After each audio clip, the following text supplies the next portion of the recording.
Inwell Awards ceremony. I honestly cannot shower enough accolades for our HeroesCon promoter Shelton Drum and the entire convention staff, especially Andrew Mansell and Rico Renzi, for all their ongoing assistance and support in making this event take place every year. It's quite clear that Shelton supports ink artists and the quality work they bring to our medium. And I think I can speak on behalf of the inkers of our community that we're proud and honored to have them in our corner. I'm Bob Almond and I'm an inker. I say that with pride and not as part of a 12-step program. I formed the official nonprofit Inwell Awards in 2008, and it remains, as far as I know, the sole advocacy that exists to promote the art form of comic book inking and to educate the public about what it is we do and to recognize the finest talent in our field. Why do we exist? How did we come about? With apologies to those who may have heard this speak in prior years, here's some history. Inkers in comic book inking had come a long way since the early 20th century, and when the craft was created more to expedite production, since printers required art in solid black line rather than pencil. This was the origin of the Kevin Smith misnomer, tracers in his film, Chasing Amy. But inkers did far more, embellishing the art and storytelling.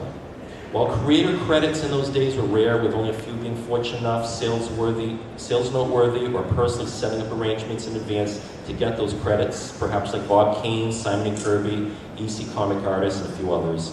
Most writers and pencilers would only gradually receive interior credits, production credits as the work wore on. Inkers waited longer. Not unlike backup singers and studio musicians, no one used to grow up wanting to be an inker. You fell into it because you were fast and skilled at it. But over time, the artists and the craft were more quality-driven as the paper and printing quality improved. Inkers were no longer nameless studio help, but artists unto themselves, and the fans began to notice and recognize them, especially those that enhanced the artwork better than others. Respect, recognition, and credit was eventually and justifiably received in the community. Regrettably, some of this began to fade over a decade ago, and ink artists began to notice. For some publishers, both the policies and procedures changed, dropping the status of inkers a couple of rungs in the ladder of recognition. We inkers already had an uphill battle from people not quite understanding what it is we do, as the craft was created solely within the comic book industry, leaving no reference point for outsiders to fully grasp. But by removing our names, our credits for some collection covers, solicitations, and other places, areas that once brought us recognition, we had dropped further below the radar than decades before. The technology brought digital ways to simulate, albeit poorly, what we do for the sake of cost-cutting and expediency. Ironic, being that inking was created for that expediency. But inking had developed into an art form over time, bringing aesthetic quality and storytelling enhancement to sequential art.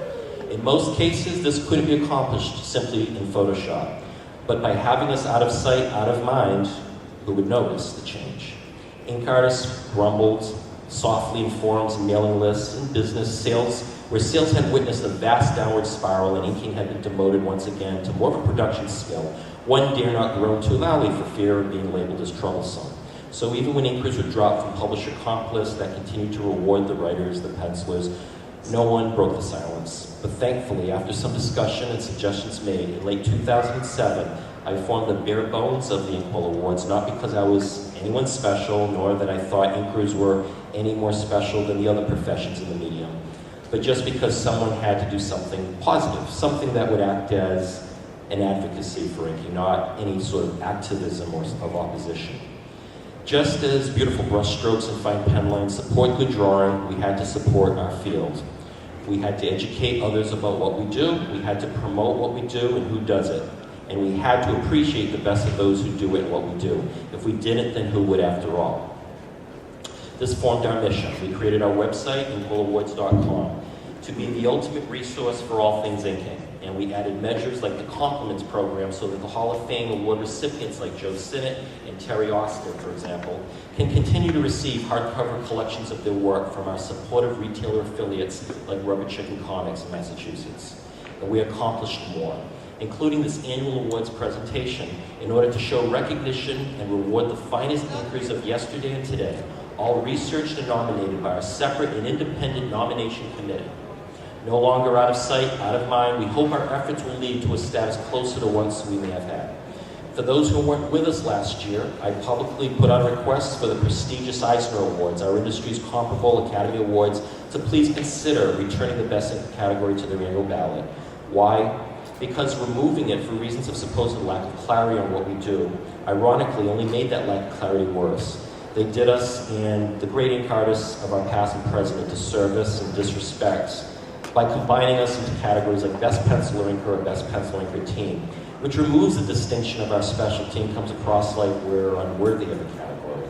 Nothing's come to that request yet, but every year I'll repeat it if necessary. Perhaps grassroots support from the community can eventually change that for the better, and I gladly offer to work with them on this if they're open to that suggestion.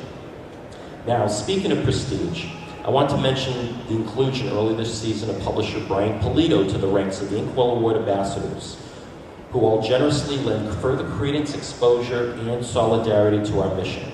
Since our last ceremony, we also regretfully lost an important ambassador, one whom I never imagined would ever walk amongst us, but thanks to the efforts of J. David Spurlock, in fact did. The legendary Joe Kubert served for a year to proudly represent us, and we will forever be honored as well as mournful for the loss. I want to thank Mark and Joe Sinnott for all they've done and do for us every year since the start.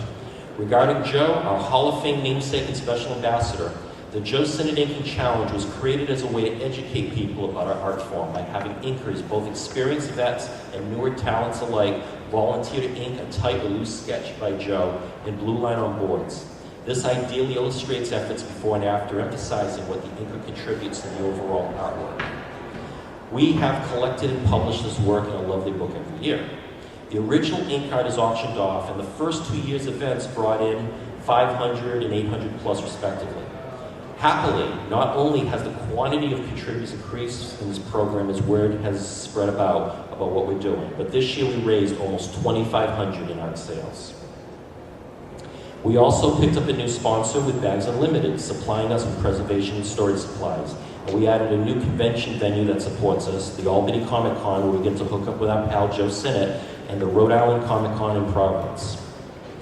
Next, I would like to extend my sincere and traditional gratitude toward all of our members, associates, volunteers, sponsors, and supporters for all your hard work throughout yet another year to get us here and now. We lost long-term legal counsel contributor Ernest Pelletier, but we gained a new attorney and accountant, plus new contributors for the class of 2012 and 13, with artists Johnny B. Girardi, Dave Beatty, and Chris Emmott. The largest assortment of Inkwell Awards members and associates collects at this very show, this year being no exception. We have ambassadors Adam Hughes, Mark Brooks, Cully Hamner, J. David Spurlock, Ethan Van Sciver, and contributors Louis Small, Jay Lyston, Dan Pinogian, Henry Covert, Larry Harrison, Randy Green, and Eric Corby. Plus Ray Burke, who's still not here, who participated by enhancing our ceremony experience with visuals. And of course, we have almost every committee member in attendance, including Assistant Director Mike Keller, Senior Founding Member Jim Tornes, our very own Techno Queen Sarah Elkover, and one of the few members, and one of the new members, like Administrative Assistant Joe Goulart. The other, Mike Pascal, our West Coast copy and graphic assistant, is unfortunately absent. But we do present former committee members as well, Tim Townsend and Bob Shaw. I'd like to thank Chrissy Cutler. This year's Ms. Inkwell spokesmodel has been presiding over our table in Artist Alley and acting as a ceremony hostess for also being our very first Ms. Inkwell for 2010 Pittsburgh Con. And lastly, thanks for our wonderful volunteers on the floor. To all of those mentioned, your dedication is appreciated and never taken for granted.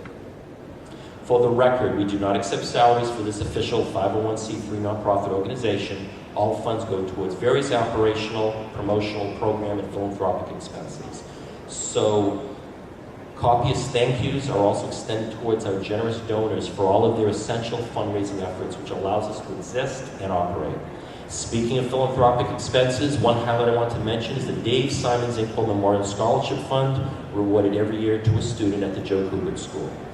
Dave Simons was a well-respected ink artist, a close friend of the committee members Bob Shaw and Danny Best, and was one of us on the committee for a short time, until he succumbed to a long illness in 2009. The scholarship fund was created in Dave's name with his sister Betty's approval. Last month, the Cooper School announced the 4th recipient of the fund. In a recent statement, Betty said the following: "It is hard for me to believe that it has been 4 years coming up next month that Dave has been gone. While life goes on, there is a huge void and I miss him every day. I can't thank you, everyone at the Inkwell and all the others that have contributed, knowing that all of your continued efforts to make this possible. I know it has been a challenge and it means a lot to me. It is sad to hear that Joe Kubert passed last summer, but he is in great company with all the great artists that have moved on. His legacy lives on in his school and every student that attends there. Please congratulate Ji Wook Moon, the fourth annual recipient of the Kubert School Dave Simons Inkwell Memorial Scholarship. I'm sure that Dave would be floored knowing that nearly 4 years after his passing that his legacy is living on in the way that it is. I am still amazed by the countless lives Dave touched and continues to touch. He was such a humble guy and self-critic that he would have never have thought that he was deserving of such recognition. He would have, without a doubt or hesitation, passed this honor on to someone he felt was more deserving than himself. And that's what made him so special and why the scholarship means so much to so many. He is still in the hearts of so many people that knew and loved him. Thanks to everyone, and my most heartfelt congratulations to Ji Wook Moon. Much love, Dave's baby sister, Betty. I want to bestow our genuine thanks to Betty, Mike Cheng, Carol Thomas, Teresa Kubert, and everyone else at the Kubert School, and the anonymous donors to this year's fund. You know who you are. And to finally give a break from me, I want to present writer, screenwriter, editor, publisher, and most importantly today, inker, and our keynote speaker, Jimmy Palmiotti.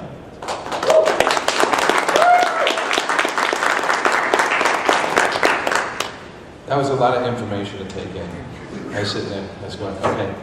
And it kind of reminded me when we talked about Dave Simons, because when I was in high school, I went to the High School of Art and Design in New York City, and I wanted to be a comic book artist. And I was in my 10th year, 10th grade, which was pretty much, I was a kid. And a friend of mine said some artists are looking for some help with their deadlines. And one of the guys I went to, it was Dave Simons, actually. And he was working with a bunch of guys, Armando Gil, Ken Landgraf, a couple of guys in the apartment, probably the size of the restroom here in New York City, which was very, very fancy at the time. And I was helping them with backgrounds with Howard the Duck magazine and a bunch of Time Warp for DC, all these different things. And they all lived in the apartment. And like I said, I didn't understand how they lived in the apartment, because I didn't see any beds. I just saw all their comics and boards and papers everywhere. And, and I always because I was a kid in school, I was just glad to be able to do anything on a comic book page. It was exciting. And, but one night I got the nerve up and I said, listen, where do you guys sleep? You're in this apartment, there's the bathroom and there's just this room. And I didn't realize the walls were mattresses standing up. I didn't realize it because they always had stuff taped to them, like reference. They had Fazetta pages and they had Al Williamson stuff. And Dave was always looking at the newest guys who was out there, but he always had the classics like Fazetta and Al Williamson and Jack Davis on the walls. And they said, oh, we just flip these beds down and we sleep here. Then in the morning we get up and we flip them back up and we get back to work on our comics. It was then that I said, I'm going to go into advertising. It scared the hell out of me. But actually, I worked, a funny thing, I worked for one other person before them when I was in high school, and it was a friend of a friend said that he knows an inker that lives in Queens. His name was Chick Stone. And you guys know Chick's been around forever, and he was working on the Invaders comics over Frank Roberts. And he needed background ink helps, because Frank was doing breakdowns at the time. And Chick Stone, I went to his house, and he's in Queens, and there's this guy smoking cigarettes in the window with a drawing board in this nice little house in Queens. Looked like Archie Bunker's house a little bit, in All in the Family. And I went in, and he goes, looked at me and went, okay, here's a page of Invaders, Frank Robbins. I need you to do a train, give me some backgrounds of a train yard. And then in this thing, I need it's a room here, and Frank had just done it like lightly. He indicated the train yard from a little bit of a bird's eye perspective, so we're looking down and we see all the trains. And I was so excited. It was like the greatest day of my life. So I'm like, well, before the internet, obviously, I said, well, I'm gonna do a great job. I'm gonna show off the Chickstone. I'm gonna go there, and I'm gonna ink this train yard, and I'm gonna finish drawing it. And so I went down to Coney Island, and I broke into this place where I climbed over a fence where I could actually have the same perspective of the train yards. And I went and I rented this train like it was the last thing I was ever gonna do in my life. And I gave it to Chick the next day, and he looks at it, he goes, what is this, a photo? And I'm like, well, it's a train yard. And he's like, nah, man. He goes, nice job, here's $5, kid, but thanks anyway. So I learned something, I kind of overworking something, and these days we call that a finisher. Somebody goes in and finishes it, right? But I learned that, wow, there's a style to be taken into consideration. There was a line weights. I learned so much just losing my first job that day in comics. It was pretty awesome. And it's been a career of that because Bob said in his speech, he said that nobody goes into comics wanting to be an inker, thinking, oh, I'm gonna be an inker. I mean, now maybe they do it, but back then all of us wanted to draw comics. We wanted to do anything in comics, and that was my thing. I wanted to draw them, and it wasn't until I went into college, I really did. I went into advertising, and then I worked in an ad agency, and eventually I became a partner in the agency, and I hit my 30th birthday, and I said, you know what? I really want to do comics again. I said, I made money and this and that, but my love is comic books. And I just didn't know how to get into it at that point, and I went to high school with a guy named Mark Texera. And you guys who don't know, he draws Punisher, Ghost Rider, and he needed background help, and I said, you know what, I'm going to try this again. And I started doing backgrounds for Mark for like a year up at Marvel. And I worked in an ad agency all day long, and then at night I went over to Marvel Comics in the bullpen.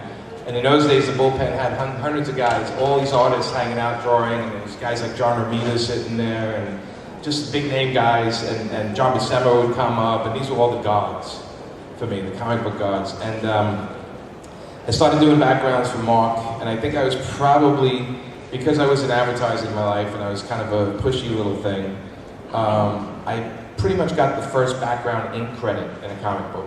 Because I insisted to the editor, I said, if I'm saving your ass on this book, I want a credit for the book. And it said, it's in Ghost Rider, I don't know, 6 or 7 or 8, it said, background inks, Jimmy Palmiotti. Nobody knew what the hell that meant, right? And when I got into it, I started getting inking work, and I started realizing that, well, outside of the job, the artist, nobody really understood what inkers did, And I would go blue in the face explaining it, so much so that Kevin Smith, who was a friend at the time, did a movie where he actually just called us tracers in it, and with me sitting right there, And Kevin's like, no, that's a joke, of course we know what you guys do, but it's a movie, so we're breaking it down easy. And I never lived that, we all never lived that down, right? It says, oh, you trace. And I always go, yeah, but I trace for money. That was a big difference. And, but anyway, so as my career went, I started inking a lot of people I liked. I hooked up with buddy Joe Quesada, and he loved the way I was inking his work. And like most inkers, your career becomes about who your friends are, how good you are with the people you do, how deadlines are so important it's not funny. But also you make these friendships where people ask for you. And when you're an inker, that's the hugest compliment. Because a penciler is like, they have the hard job, man. They start with the blank page, And then we have to interpret it. And, people say, well, do you just trace it? I'm like, no, we interpret. We look at it, we analyze it, as an inker, and I'm sure the colorist, I'll hear this from the colorist, I always assume the colorist is going to suck. So it has to look brilliant in black and white for me. It has to separate in black and white. It has to, and that's the thing with inking is, you can start with a great artist and give it to 5 different inkers, and you're going to get 5 different jobs. And the better the inker, the better the job. And there's been guys that we know, I've seen John Buscema inked by brilliant people, and then I've seen him inked by people that don't get it. And it became easy as I started going in my career to say to people, well, you remember this artist with that inker and this artist with that inker, and show them the difference, and they go, oh yeah, well that guy's better. And one of my favorites was like Al Williamson. Al was a great guy, just one of the best, and I'd say, well, if Al's inking it, it's going to look great, but if this guy's inking it, he doesn't get it. He's all of a sudden his background blacks are in the foreground. It doesn't make any sense. There's no separation. And again, because I think I came from an advertising background, I wasn't going to be the quiet inker. I was going to go out there and not only let people know what it was I did, but how much they should appreciate me on a daily basis, how much they should pay me more, because if I'm doing it, it's going to be better than the other guy. And again, that's an advertising background. That's the guy saying, that's me just having so much bravura that I was too stupid to understand what I was doing. I just went out there and said, no, this is the most important part, don't you understand? And we still do that to that day. We're constantly explaining what we do, but in the end, I also say, you really shouldn't care about what I do as much at the same time, because you want people to look at the page and just say, that's beautiful, I'm reading a comic, this is great.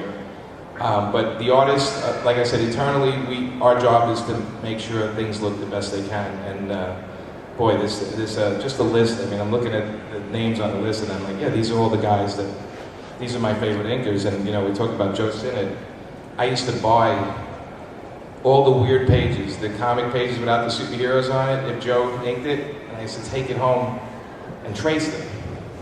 Right? That's how I learned. I used to trace Jack Davis. I went to Frank Frazetta's house one day and I made Xeroxes of his pages. I put them on tracing paper and I'm trying to get the brush stroke just how Frank did the hair. And Frank would just tell me, just thin out the ink, man. Thin out the ink. Don't worry about the thick ink. Thin it out. So anyway, it's an art form. It's of course it's underappreciated, except when you're either in the know or you're an artist. Because when you're an artist and when you're a penciler, and they say, all right, I got this guy to ink you, or this gal to ink you, well, it's either the red alarms, the alarms start setting off and you start freaking out, or you're like, oh good, okay, now who's the colorist? And that's the next question, So it's the silent part of the art form, because of course, yes, the penciler gets the credit, and the writers get the credit, and I know that now because I hardly ink anymore. It's basically just my eyes were going a little bit, and also at the same time, I was actually doing finishes because there was a lot of guys, because so many books come out, what happens is they hire guys that aren't ready to draw, and then they expect us to finish it, and I kept saying, well, you have to pay me more, and when they don't pay me more, then I move on. But I still do, I work every day, I do artwork every day, but I just, like I said, I always wanted to write as well, and I found an opportunity. But there's nobody more picky when it comes to hiring an inker on my books.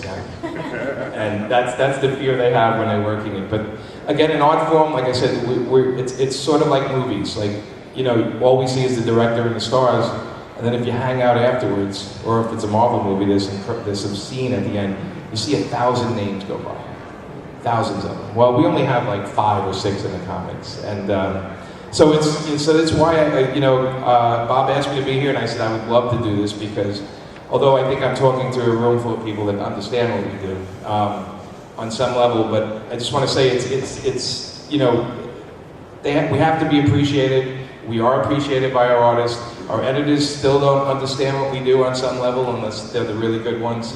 But having this award ceremony and having this every year, I think helps the awareness so much. So I was really happy to be here, and I hope you guys enjoy the rest of the presentation. Thank you.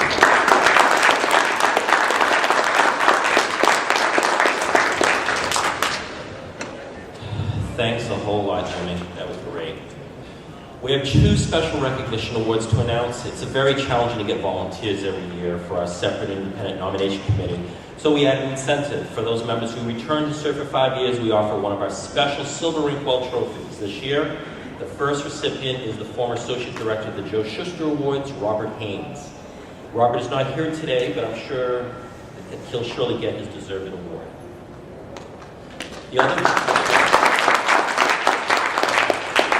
The other recipient was a special member of our committee team. Stacey Aragorn began as a contributor in 2009, handling our social networks and assisting with fundraising. In 2011, she agreed to join the core committee and updated our site's inking resources section and became our first nomination committee liaison, adding more volunteers to that group than almost anyone else had previously. She also became a volunteer network coordinator, setting up volunteers at shows that we didn't officially attend and communicating with our artist guests at these shows in advance to request donations. She was even in the early stages of developing a multi-tiered membership program. These positions sadly came to a temporary halt with her departure in the summer of last year due to personal matters. and a serious health matter.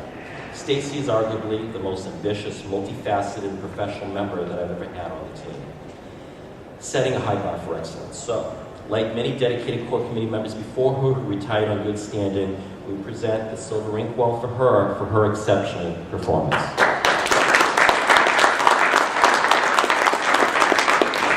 She's not here today as well, but now I present to you one of our distinguished ambassadors and presenter for this year, one of two actually. We have a bonus, we have a double team here for presenting. I'll introduce the second part in a moment, but for now, writer and artist, Cully Hamlin.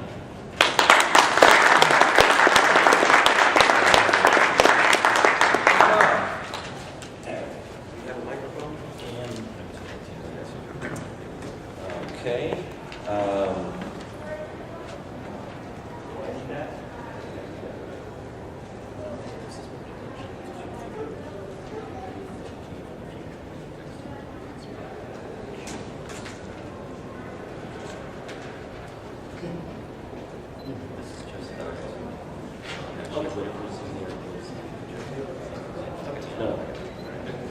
Okay, so we're going to get going here. So, our first category. Our first category will be in just a moment. Tell us a little bit about yourself. No, you know all about it. I am writer-artist, Cully Hamlin. The favorite inker category is the favorite ink artist over the pencil work of another artist from a 2012 cover-dated interior comic book material.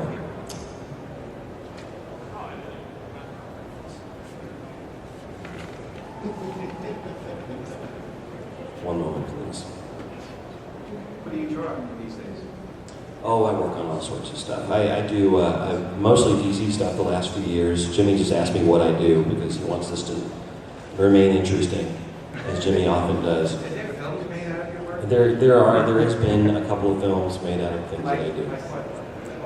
There was a little thing I did called Red, which was a film a couple of years ago. Which was a new sequel in about a month that will come out. Are you in it?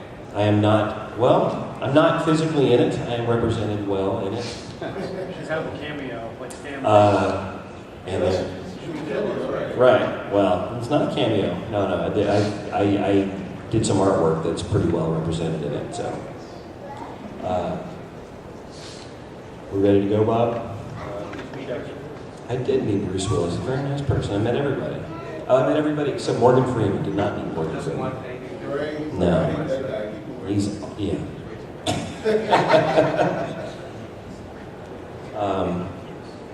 So. Stop with that. What's it smoking though? We'll see if he can catch up. Sorry. Okay. All right, the first category is for favorite inker, which is the favorite ink artist over the pencil work of another artist from a 2012 dated interior American comic book. And the nominees are Klaus Janson for Captain America, Amazing Spider-Man, Art T. Bear for Savage Hawkman and Deathstroke. I hope I'm pronouncing this correctly. Brian Thies for Winter Soldier, and Scott Williams for Justice League. And the winner of the Inkwell is Klaus Janson. Klaus could not be here this weekend, but he made the following statement. I'm extremely happy to accept this award from an organization I value as much as I do the Inkwell. It's important that the art of inking receive its share of the spotlight, and I'm pleased to be a part of that. I'm so grateful to Inkwell, its members, and the fans for this honor, and I hope I can continue to be worthy of this award. So thank you so very much. The next award is the most adaptable, showing an exceptional ink style versatility over other pencil artists in the 2012 cover-dated interior American comic book material. The nominees are Sal Buscema for G.I. Joe, Dungeons & Dragons, and Forgotten Realms, Wayne Foucher, Frankenstein, Agent of Shade, Green Arrow, Mr. Terrific, Jonathan Glapion, if I'm pronouncing that correctly, Batman, Aquaman, JLA, Scott Hanna, Avengers vs. X-Men, Avengers, and a whole list as long as your arm, Scott Koblish, The World's Finest, OMAC, and Deadpool, Jay Leiston, Avenging Spider-Man, Captain America, Uncanny X-Men, Captain America, Iron Man, etc. Tom Palmer, Hit Girl, and Daredevil. The winner of the Inkwell is Jonathan Glapion.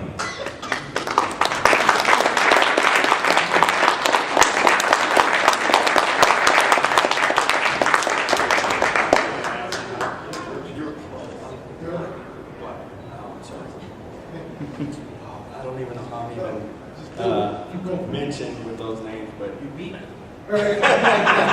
You're a winner. Thank you to Paul and Sheldon from Heroes for having me down. I don't even know what to say. I got a deadline waiting on me at home. I almost canceled this show, but I kept hearing, amazing things about this show. So I'm glad I didn't.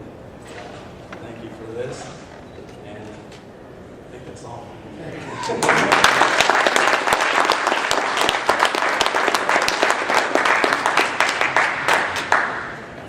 The next award is the Props Award, which would be the ink artist deserving of more attention for their work over other pencilers from 2012 cover-dated interior American comic book material. The nominees are Heber Ferreira for Nightwing, Aquaman, Detective Comics, Superman, Stormwatch, Corey Hampshire, Avengers Academy and Supreme, Scott Hanna for Avengers vs. X-Men and Avengers, Gary Martin for New Crusaders and Mega Man, Joe Rivera for Daredevil, and Brian Thies, I'm not sure I'm pronouncing that name correctly, but Thies or Thies, for Winter Soldier. And the winner of the Inkwell is Heber Ferreira.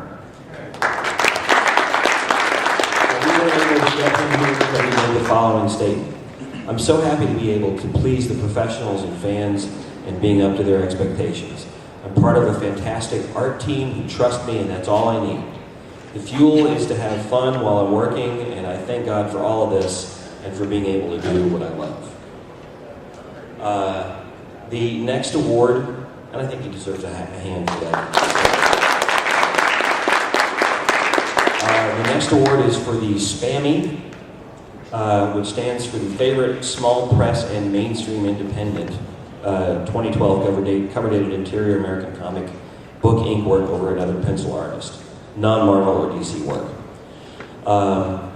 The nominees are Sal Buscema for G.I. Joe, Dungeons & Dragons, and Forgotten Realms, Gary Erskine for G.I. Joe, and Stefano Gaudiano for Exo Manowar.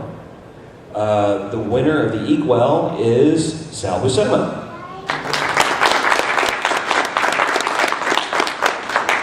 Sal informed us that he regrettably isn't able to travel to shows anymore, but he made the following statement. Please accept my heartfelt thanks for this wonderful award. It will be treasured for the rest of my days. Again, thanks and God bless.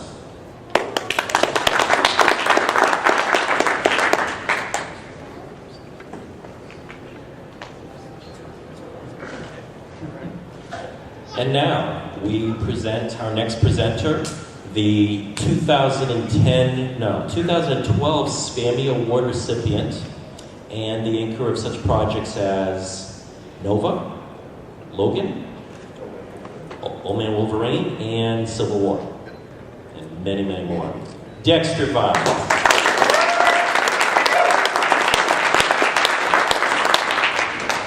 Thank you for that, Rosie. Apologies. All right, next up we have the All-in-One Award, which is for a favorite artist, inker, for his or her own pencil work, cover date 2012, for interior American comic book material. The nominees are David Aja, I believe I'm pronouncing that right, Aja, for Hawkeye, Francis Manipal for Flash and Seven Warriors, is that Moriarty, aka Justin Norman, All-Star Western. We have Chris Sandy for Daredevil, Dave Sim for Glamourpuss, James Scotchy for Godzilla, and our boy Scotty Young for Road to Oz, Dorothy, and the Wizard of Oz. And the winner of the Ink Award Inwell Award goes to Scotty Young.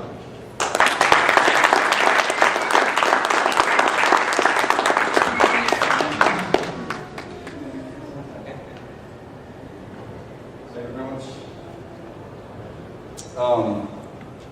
You know, when I was informed to come here, I had no idea the rest of the list was that. So now I'm definitely very, very thankful. There were some heavy hitters on that list. I heard the term ink artist a lot today, which makes a lot of sense.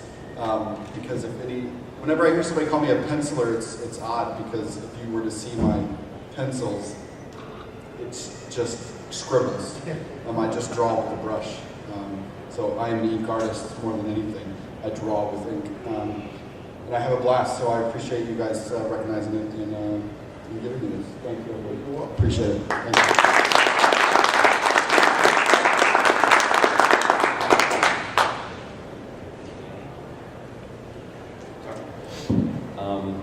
I have to, this stuff happens, I gotta call David Spurlock because he's not here yet. Maybe you should keep entertaining with Dex. Yeah, Q&A on Dex. So, we had Cully up here, and I had... movies made me work. Soon. We're working on it. You know, having talks. I have my people talking to their people. But I had the pleasure of being the last man, as far as I know, to eat the great Cully Hammer. So on Batman 10 is... 10 years, did he die? So, which was a very interesting project, to say the least. It was a Batman project that didn't have much Batman in it. Right. More of a man. Right, right. More of a Bruce Wayne project.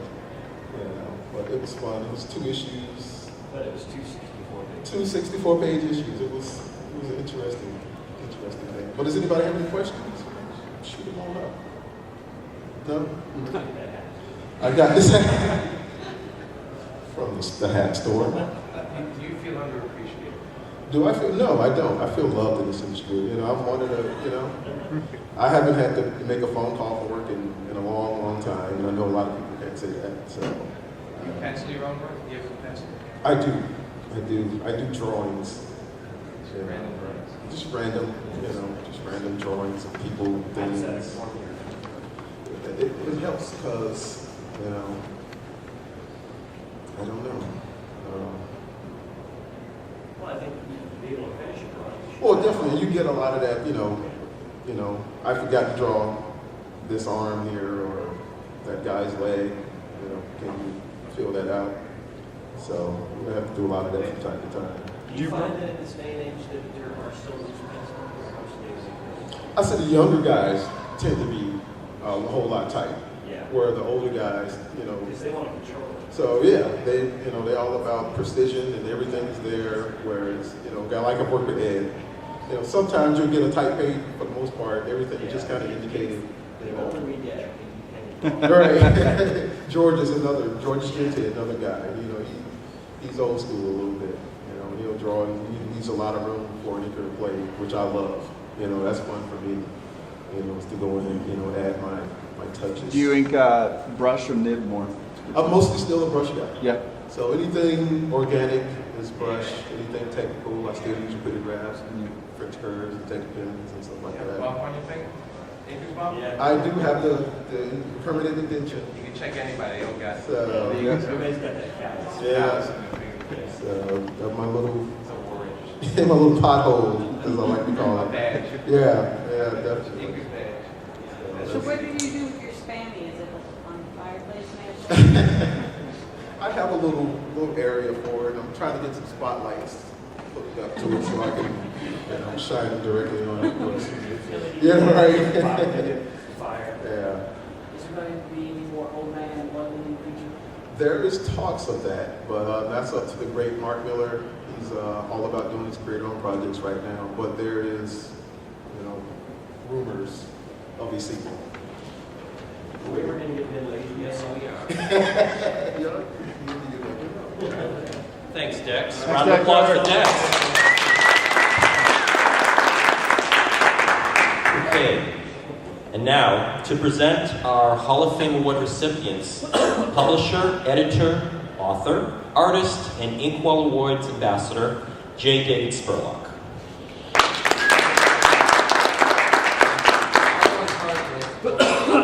I told you.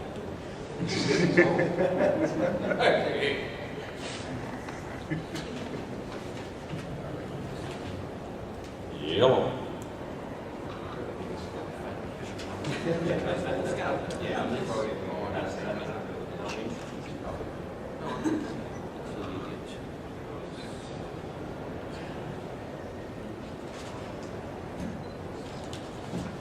Okay, they asked me to come up and say a couple of things about the Hall of Fame Award.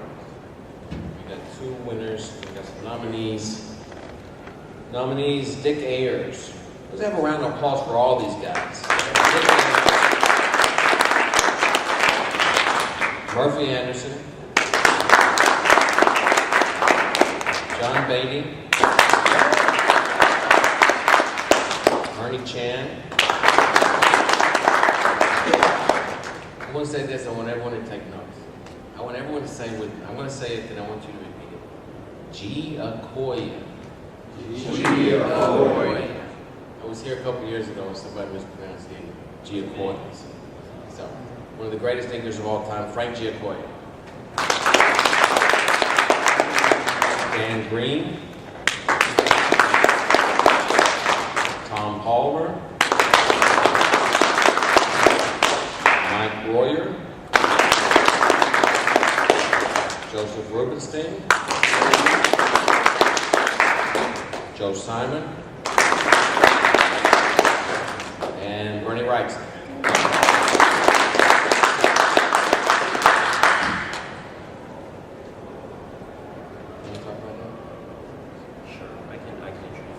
And 2 We also incorporated our nomination process, a special recognition nominee category. And for this year, 2 were named. One was Violet Barclay, aka Valerie Smith, one of the few female inkers during the golden age of comics. And Joe Cooper, legendary artist, cartoonist, letterer, colorist, author, editor, and an Inkwell ambassador for a year until he passed away. And now, David will present our winners. Okay. I just want to, everyone on this list, everyone we've talked about it is wonderful, but because we lost him this past year, I just want to repeat the name Joe Cooper. I was blessed enough to teach in the Cooper School for a little while. My favorite part of teaching at the Cooper School was having lunch with Joe every day. And it was funny because the first time I went in there, they closed down the cafeteria and the students would go out off campus for lunch, but all the faculty would have lunch together. And there was this great divide. Here's the faculty, here's the great divide, and at the end is Joe, Hy Eisman, and Erwin Hazen. And I'm looking at this scene, I'm like, what's going on here? I'm like, I don't care what's going on here, I'm going down to have lunch with Joe. So I always had lunch down at the end with the other guys. But anyway, we all miss Joe Cooper, and Jimmy Palmiotti here wrote a nice piece for his funeral that Adams spoke in. All right, so the winners now for the Hall of Fame for this year are Dick Ayers,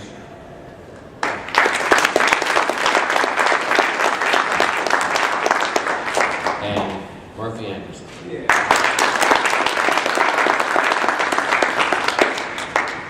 And we were determined to get both of them here this year. And if we couldn't get both of them here, we were determined to get one of them. But these guys, they're not getting any younger. And after talking to some family members and talking to some doctors, we decided it was best for them not to try to make the trip. One fall, would be just too much. I spent a lot of time with Dick Ayers. I didn't meet either one of these guys until I moved up. I was raised in Texas. I moved up to New York around '97. It's about the time I started teaching at the Cooper School. I met both of these guys around that time. Murphy Anderson, I think actually the first time I met him was an awards, was a graduation dinner for the Kubert School, and Murphy was a guest there. And then we did I worked on the Kurt Swan book. Kurt had already passed away. Murphy signed the deluxe edition for us as his most famous inker. Before Murphy, Dan Barry and Cy Barry were really kind of the house standard for inking in DC. To me, Murphy took over. He became the house style. And he has the most perfect classic thin to thick to thin stroke. In many ways, one time I told Joe Kubert, I thought of Joe as the John Buscema of DC, and I thought of John Buscema as the Joe Kubert of Marvel. Well, likewise, I would like to compare Murphy Anderson as the Joe Sinnott of DC, and Joe Sinnott is the Murphy Anderson of Marvel. You know, the absolute classic, thin to thick to thin line, and great draftsmanship and all that. Perfect example of how inking is an art and how the inker adds rendering and dimension to those pieces. And his history, and also he was a great penciler on his own, but the inks that he did, especially I think his work with Carmine Infantino and his work with Kurt Swan, are absolutely legendary. So there's a little bit from Murphy Anderson. On Dick Ayers, I think one of the things about Dick, and Stan, you know, he started making all these cute names for all the artists at Marvel, and Dick turned into Darling Dick Ayers. But you know what? Stan really is Darling Dick Ayers. I mean, not Stan, Dick really is Darling Dick Ayers. He's one of the sweetest guys in the business, and I think that helped him in the business. Also, Dick was one of the first people to be recognized as an inker. His place, his historical place, with Stan starting to give credits, that was a major move for creator rights. And you know, Stan's been catching some flack lately, but in him just giving written credits on those comics meant a lot to all of us who were inspired to get into the business and to start focusing on who's actually doing this work, that kind of thing. And so the early Marvel work, nobody was there before Dick. He's a founding artist of Marvel Comics. Before him, it's not Marvel, it's Atlas, it's Timely. He was at Atlas, he was at late in Timely. But when it comes to the actual Marvel period, it's Dick Ayers, Jack Kirby, Bill Everett, who else? Ditko, and Don Heck. Those are the guys. Those are the founding artists at Marvel. Dick was penciling, and then Stan asked him if he would ink some things. He started inking Kirby. He'd actually been inking Kirby since the mid-'50s.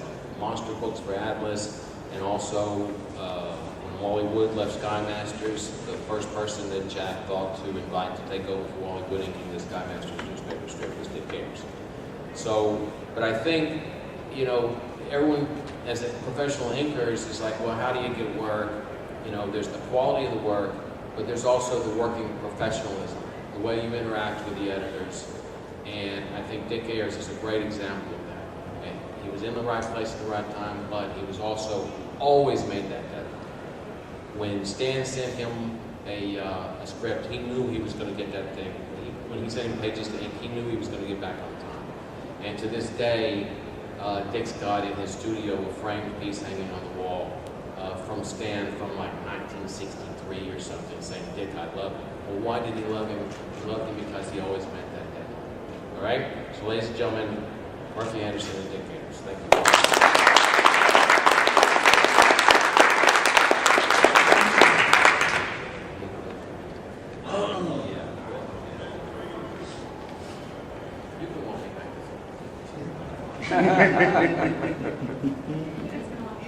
Thank you, David.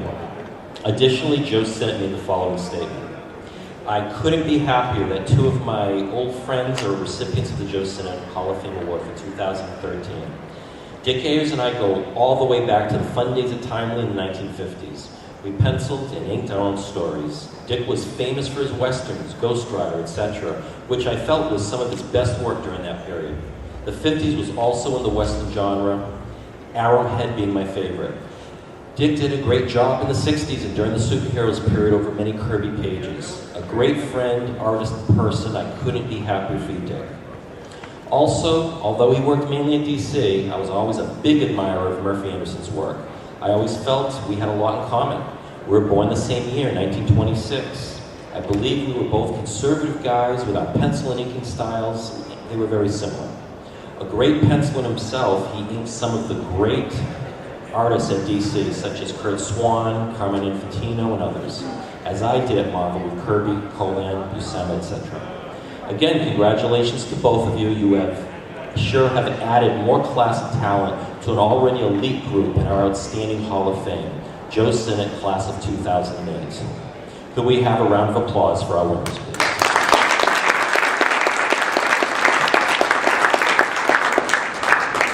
We now conclude the awards presentation to allow the audience and the press the opportunity to take photos and ask our award recipients any questions they might have. But please, no questions about Joss Whedon or the next Avengers film you are sworn to secrecy. Following that, you can pick up our new 2013 Heroes Con Donation Drive charity book at our table in Artist Alley in number 302. We have one edition with a Francesco Flippo cover and an Ed Coots Ms. Inkwell cover, based after Chrissy Cutler here, for $10 and $15. While supplies last. Thank you all for coming, and we look forward to seeing you again in 2014. Jonathan, Scotty, does David leave? Yeah, he's left, didn't he? Yes, okay. Did any questions for these gentlemen? Do you want to come up? Yeah, I know there's only two of you this year, but it's actually a good tradition.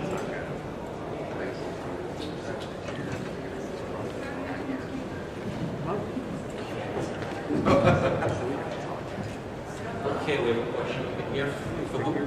I do have a question for Scotty. Was it intimidating taking on the world of Oz? It's a pretty big universe and pretty big hitters.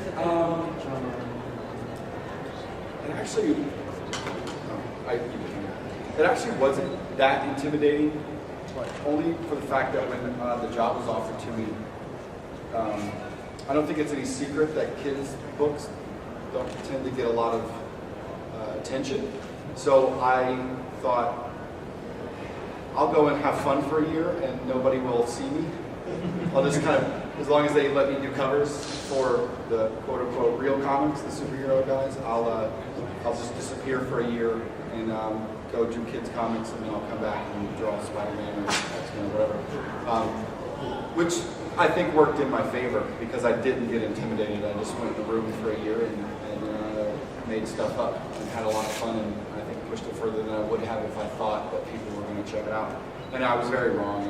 People really enjoyed it, and it's done very well. So, but I think probably sometimes I probably have a little bit more ego than I should when I sit down to do something. So I think, I'm going to kill this. So, but it wasn't too intimidating. It was just fun. Someone else? Yes, very back. Got the microphone coming to you.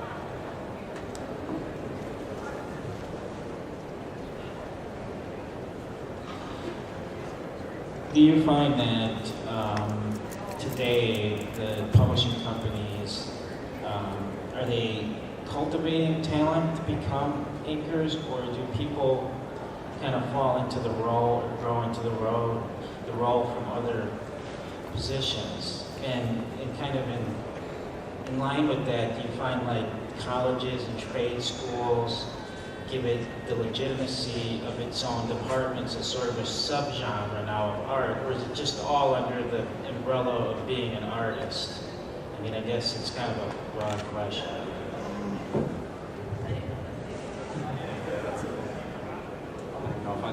I don't know that publishers cultivate or encourage anyone to be an inker. I think they just want the book done. I think for me, as an inker, I feel a little bit responsible for giving something back. You know, money from these companies to do what I love to do.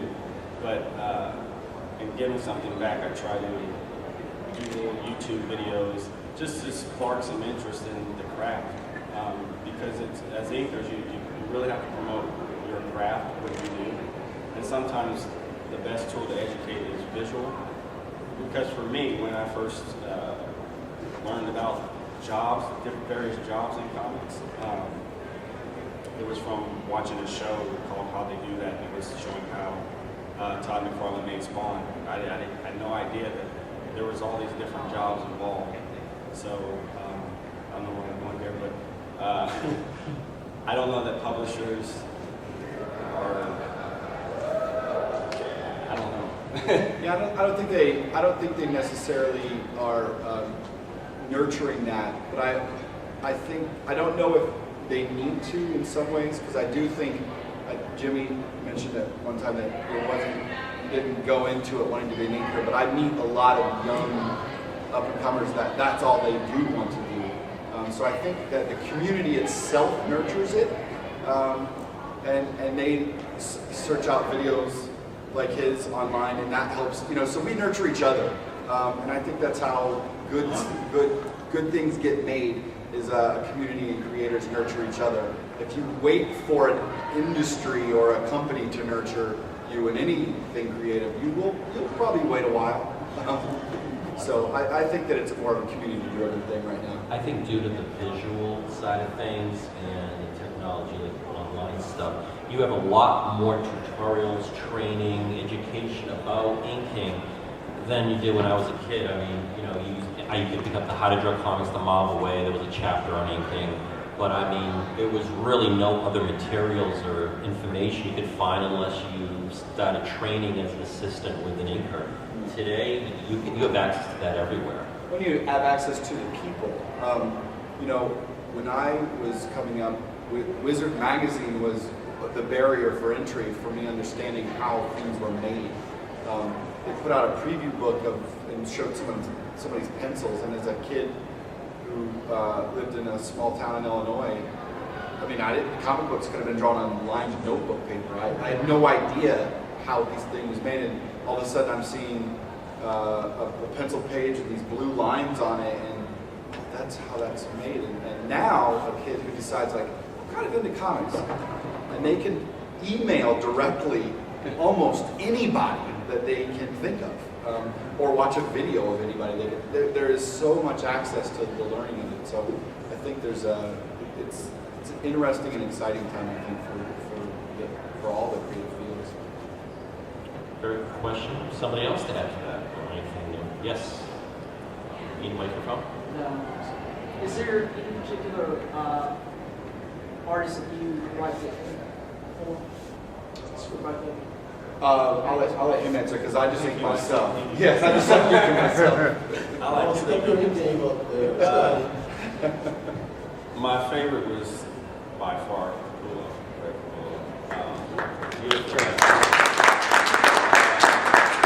And I think it goes back to the whole a penciler being confident enough to not pencil too tight and let an inker sort of do their thing. If you can trust that inker. You can't let every inker do his thing. But yeah, definitely very cool. I'm liking, right now I'm working on Birds of Prey over Romano Molinar, and he's got that same mentality. He's actually loosening up his pencils more to see what I can give back. So those two, they're definitely by far. Okay. And this goes for you guys and Dexter and Jimmy. Jimmy, I know you think a lot of people, but is there still like that one person that you like to get your hands on if you go through a spot? Myself, this is ex-partner in crime, Joe. Joe, Yeah, I'll let you talk to Joe. It's like, just talk or something. No, you gotta fix this stuff, though. Kill Danny Mickey. Just gotta kill Danny Mickey. That's all. I just need to check it off on this. Yeah. Mine's always been like Joe Huber. The guys in they always wanted to, Joe, I used to even above Joe all the time. When you get a little tired, then you get in there, and he used to look at me like I was insane. I think for me, going back just to the penciler side of me, now that after so many years of inking myself and being comfortable leaving pencils at such a rough stage and feeling like, oh, well, the storytelling was the key and that, that's where that lies. Sometimes I'm very interested to see what would happen. So yeah, I was going to ask you, right. So would you say one day, would you like to work with it? Yeah, I mean, there's definitely, because I feel more confident. When I was younger, you were talking earlier about younger pencilers pencil tighter, and that's because we are trying to hide all the bad parts of us under things and thick lines. But now that I've become more confident, and I enjoy seeing what Tom Palmer does over somebody that just here's a shape. What do you do with that? And it's exciting because I feel that that's all I want to do now in the drawing stage is tell a story. I don't need to flash. I don't need to do a dance. I feel like the dance happens with my brush.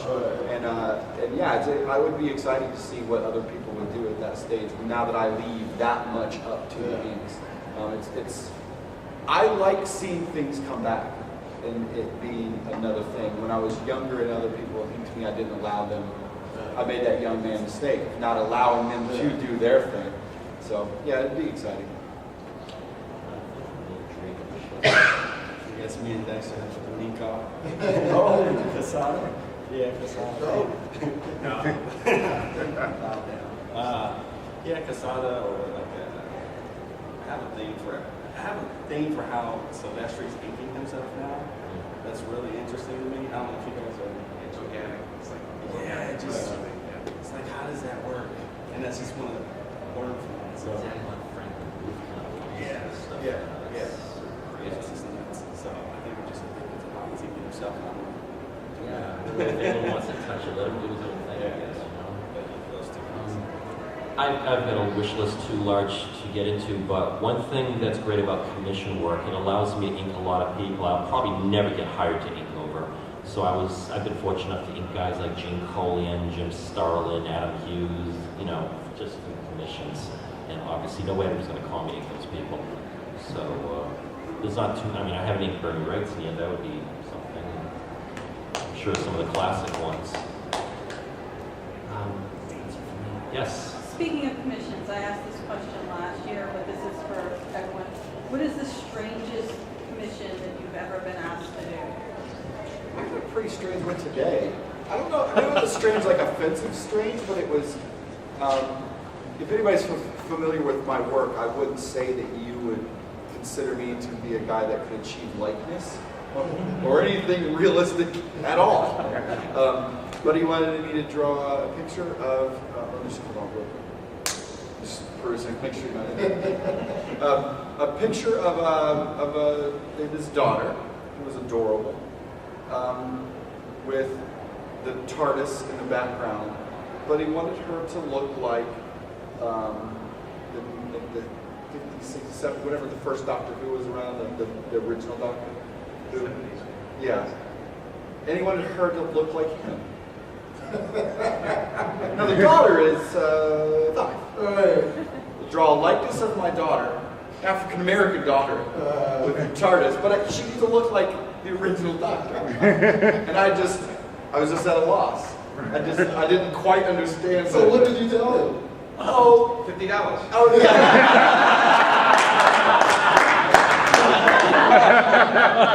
I did warn him that. Well, it won't probably look like any of those things. A girl with big eyes and no fucking afro. Yeah. She'll have some afro puffs and he was like, he moved on. I've had a person who came up and asked for superheroes in scuba gear. Yeah. And everyone has a story about that person, by the way. Some people didn't. Yeah, that's like some weird, there are some weird stuff that you just kind of enjoy. Yeah. There's one guy, silverfish guy. And one guy wanted just women being thrown through glass windows. and nobody would do that. They were like, what? I called the police on that guy. Yeah. He has a fridge full of something.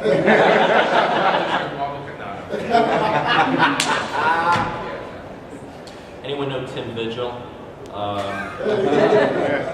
I had to ink a piece that I really had to think about. There's no children here, right?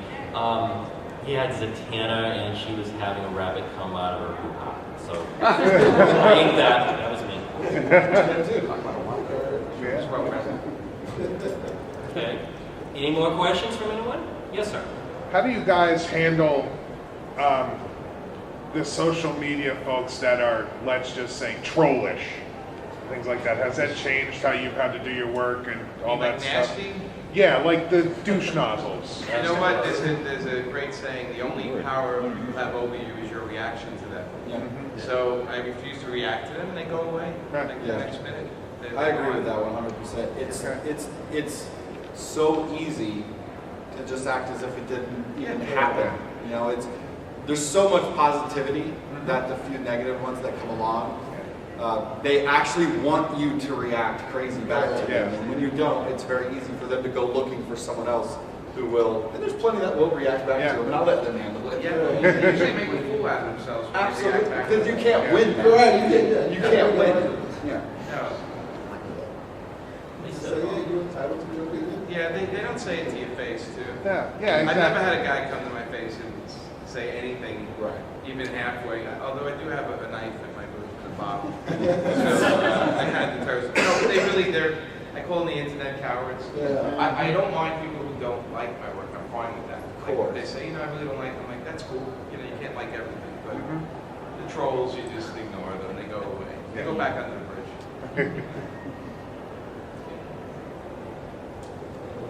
Yes. You give me $500 over buy your own rights on something. Yeah? Or you can get a copy of Xerox for like free. Okay, anyone else before we close it up for the day, for the year? Okay. Thank you so much for being here.